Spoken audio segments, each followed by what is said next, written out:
I've got three quick questions for you. First, who's the person you love most in this world?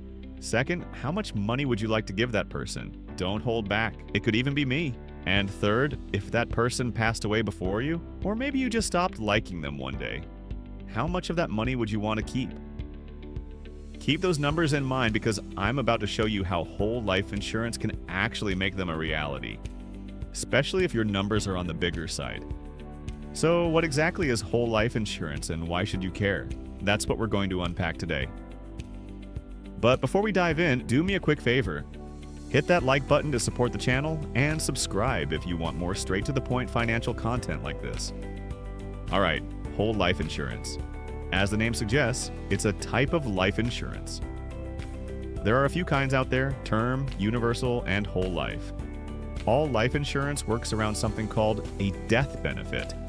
That's the payout your chosen beneficiary gets if you pass away while the policy is active. Now, life insurance comes in two lengths: temporary and permanent. The temporary one is called term insurance.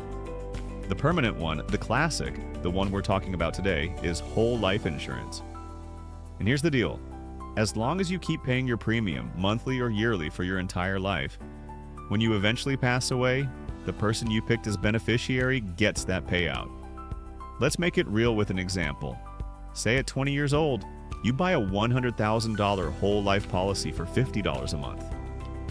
You keep paying that $50 every month, and whenever you pass, whether that's at 60, 80, or 100 years old, your beneficiary, maybe your girlfriend, who later becomes your wife, gets the full $100,000.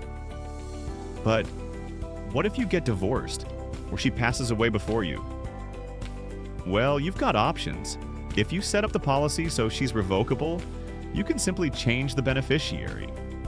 Maybe you switch it to your kids, your siblings, or anyone else you choose. Here's where whole life insurance gets interesting. This is something term insurance doesn't have: cash value. When you start the policy, you lock in your death benefit. But over time, the policy also builds up cash value inside. Usually it grows steadily until it matches the death benefit around age 100. So back to our example. You start at 20, and by the time you hit your later years, your cash value grows from $0 up to that full $100,000. And yes, you can tap into that cash while you're still alive. You can withdraw or borrow against it, with some limits of course, unless you want to reduce the payout your beneficiary will eventually get. So now you see how whole life insurance connects to those three questions I asked you at the start. But before you jump into it, here are the main factors that decide how much your premium will be. Your age: the younger you are, the cheaper it is. Your sex: women usually pay less. Your health: if you're seriously ill, many companies won't accept you. Your job: risky jobs usually mean higher costs.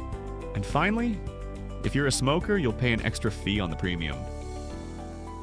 To wrap it up, here's the short version of how whole life insurance works. A. You pick a death benefit.